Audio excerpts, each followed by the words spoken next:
नमस्कार मित्रांनो, आपण परत आलेलो आहोत गणित बुद्धिमत्तेच्या पीवायक्यू सिरीज सोबत. आणि आज आपण घेऊन आलेलो आहोत वर्गमूळ चिन्हातील प्रश्न आहे जो आपल्याला बघायचा आहे. या प्रकारचा प्रश्न दिला, आपल्याला खाली आन्सर दिलेत, पण इथून इथपर्यंत येण्यापर्यंत आपल्याला 30 सेकंद लागू शकतात.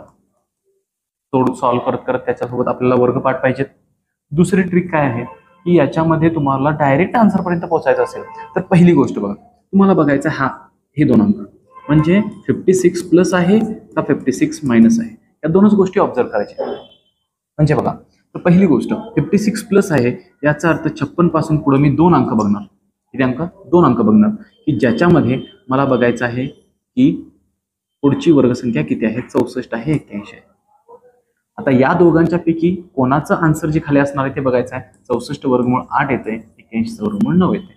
म्हणजे ह्या 56 वरून तुम्ही क्लिअर सांगू शकता एक तर 8 येईल किंवा 9 येईल. म्हणजे ऑप्शन मध्ये बघितल्यानंतर तुम्हाला क्लिअर कळेल की आन्सर 9 येते.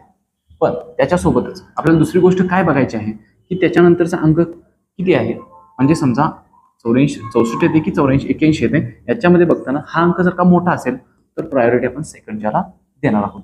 त्याचसारखा दुसरा प्रश्न आपण इथं लिहिलेला आहे. पहिल्यांदा इथं किती आहे? 75 आहे. 75च्या पुढची वर्गसंख्या एक येऊ शकते 81, दुसरी येऊ शकते किती? 100. आता जर का आतला अंक बघितला तर क्लिअर आपल्याला समजते की आतला अंक बघितल्यानंतर की मला हा छोटा अंक आहे, याचा अर्थ मी कुठपर्यंत जाऊ शकतो? 81. आन्सर डायरेक्ट तुम्ही मारू शकता किती? 91. जर का आतील अंक खूप मोठा असेल तर तुम्ही सेकंड प्रायोरिटीला जाऊ शकता, पण 90% वेळा याच्या पुढची पहिली वर्गसंख्या तुमचा आन्सर असणार आहे. तर या क्वेश्चनचा आन्सर कमेंटमध्ये आपण सांगायचंय. तर अशाच ट्रिकी क्वेश्चनसाठी, अशाच ट्रिक्ससाठी नक्की फॉलो करा मॅजिक ऑफ मॅथ्स.